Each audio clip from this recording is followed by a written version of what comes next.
The direction of technology is not predetermined. It can be steered toward replacing workers or augmenting them. Darren Asimoglu. Today, we're going to be talking about AI and unemployment, or just the future of the labor market in the world of artificial intelligence.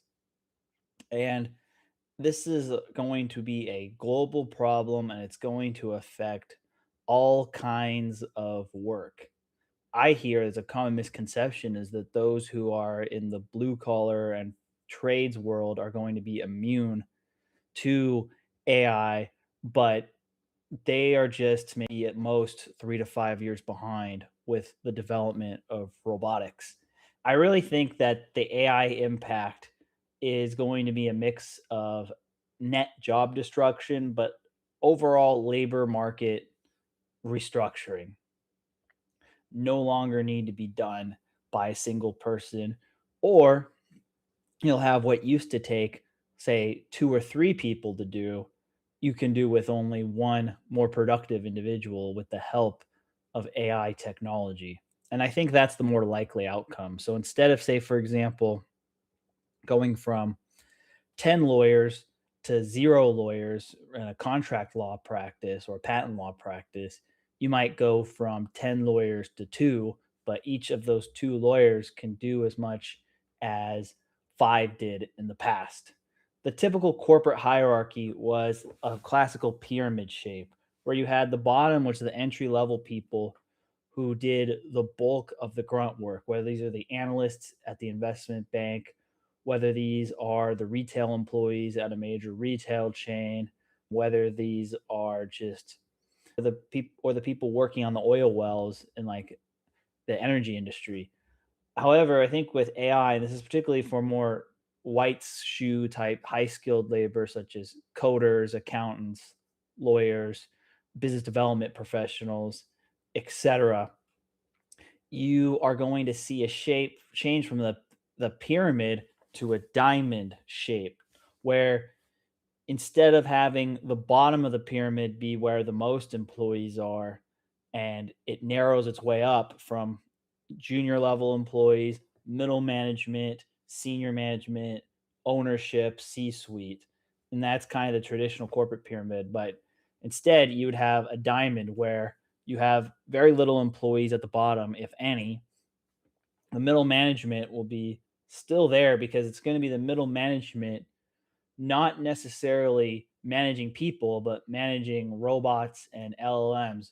And you'll probably need less middle management than when you had to actually manage people, but there will still be middle management to basically facilitate all of this.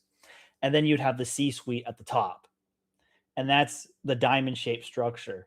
And so you have still the top decision makers, the capital allocators. You have the rainmakers, like the people who are the salespeople who bring in revenue for your company. And then you'll have still, again, some management in the middle, but they will be hollowed out. And the bottom will be completely hollowed out, whether that's physical labor or white collar labor. It's just that the physical labor, like the blue collar people, construction, trades, etc., outside of edge cases, which you'll still need humans to handle the more higher risk and higher level of skill edge cases, but your routine level work in the manual side will be replaced by physical robots such as mobile Aloha and its evolution, Tesla's Optimus, etc. And so, what are the implications of this? One, it's entry level hiring is going down. I mean, you've seen this is the first time that like a college grad at 25 has a higher unemployment rate than non-college grad at 25.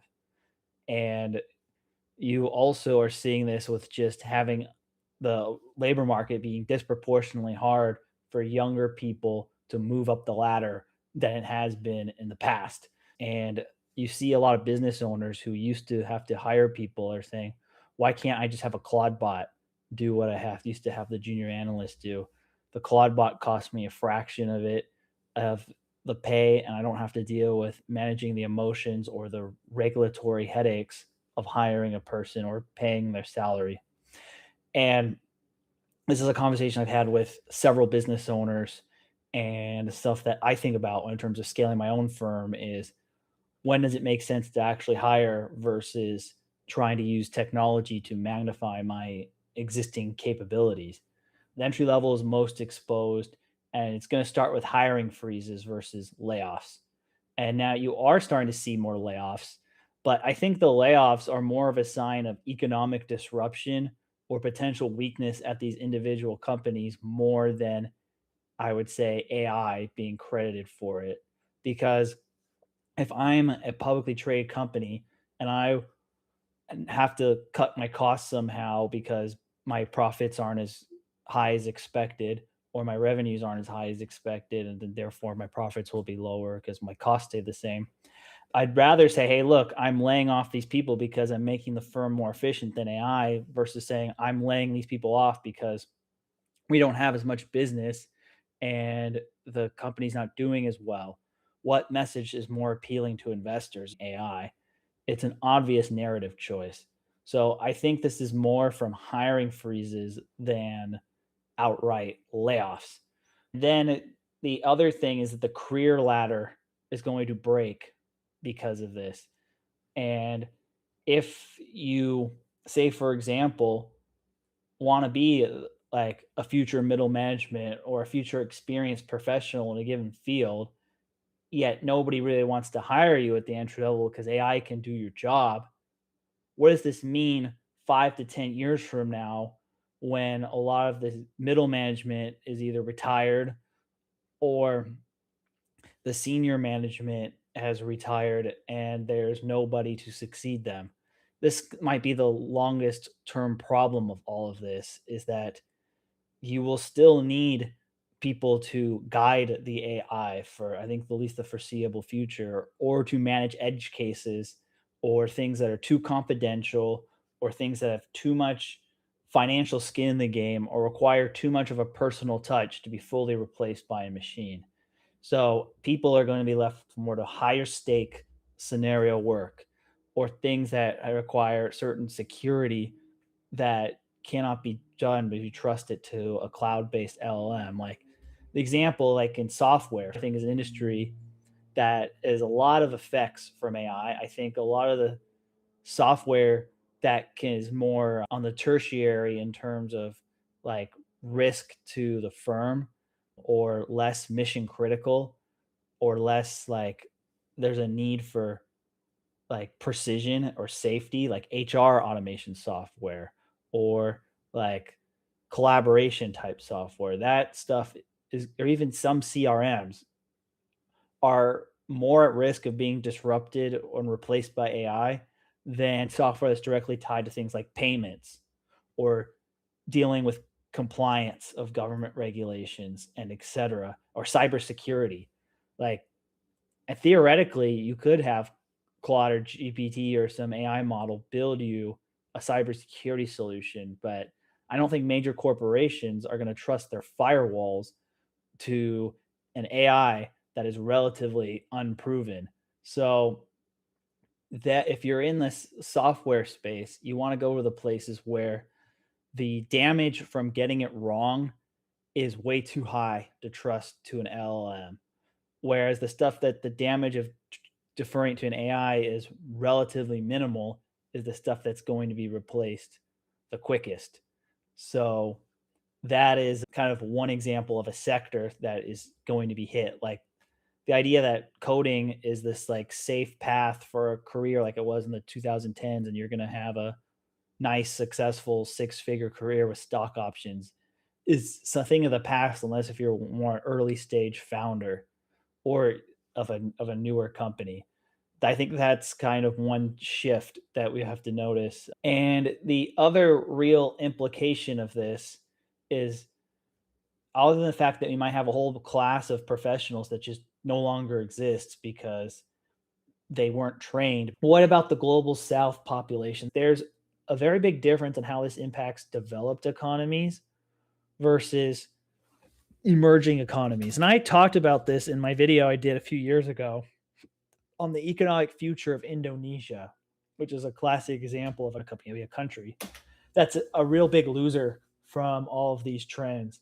And Indonesia hasn't moved up not high enough on the value chain, or their average income isn't enough that their domestic consumer society can fully replace the need to export. There's always this ladder where countries started as exporting natural resources and they moved up to exporting light manufactured goods, then heavier, more skilled manufactured goods, and then services, and then advanced to high education services like financial services or tech or things like that.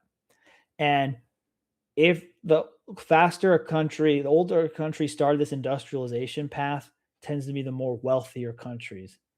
And there are some exceptions, like I think Singapore and Japan and South Korea were able to accelerate a lot of these processes.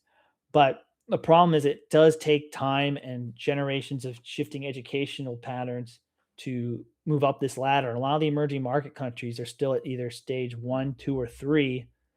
And if you have AI replacing the need to do white collar outsourcing, or the shifts in robotics and global manufacturing, that you can make things more domestically cheaper, and that the cheap labor of your country, which is the reason why people outsource to your stuff, is no longer an advantage, you have a real problem. This is where you might have real serious civil unrest and unemployment rates issues, or in these emerging countries where you have a relatively highly educated population, yet an underemployed population. That's the dangerous cocktail that leads to social unrest and rebellion. Like Egypt is a good example of this. They have a fairly well educated population, but they don't have enough high skilled jobs that pay well enough to justify it. And so as a result, democracy in a country like that, this just can't work because of the impulse of the overeducated, underemployed causing trouble, whether politically or physically. And that's why you had things like the Arab Spring and things like that. And I think you're going to have this with issue with a lot of countries in the world. I don't think it's going to really impact the West or some of the wealthier East Asian countries because their population curve is significantly older and they're relying more on technology. And when it comes to population, that's the other thing, is that geopolitics and population size are not always correlated. Like you see like a lot of these conventional geopolitical experts say like, "Oh, you can tell what's going to be a future world power based on population size and whether they have a growing economy or not."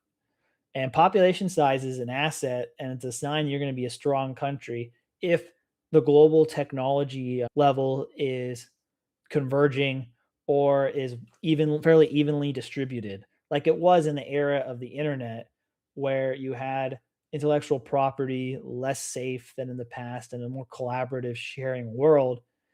You had from basically the 1990s to 2023, you had a convergence in the technological level of the most emerging, lowest developed countries to the United States. And now in the era of AI and robotics, that convergence is no longer convergence, but it's a divergence. And where like the most advanced countries have a severe technological advantage. And the last time we had a major era that this is when you had this was like the early modern period and the industrial revolution, where you had relatively small countries in Europe had disproportionate amount of geopolitical power over the rest of the world because they had a major advantage in terms of technology, whether that's manufacturing, medicine, organizational technologies, weapons technology, etc. And we're going to be in a world where this AI and robotics are going to be applied to things like military, technology, organization of societies, etc. And though the countries that are the most technologically advanced are going to be the most powerful countries in the world. And so you'll see surprisingly small countries that are going to be big geopolitical players. Examples could be places like the Netherlands if they don't tax themselves into oblivion, Switzerland, Korea, South Korea, Japan, Singapore. Oh, like whereas like the US has the advantage of both a strong population and a strong technology, but if you have like the technological capability and that's a significant advantage to other countries, you will have more geopolitical power. I mean, I think the US and China have pretty strong technological capabilities, but a lot of these other middling and power emerging market countries do not. And they are all at risk in this post AI world.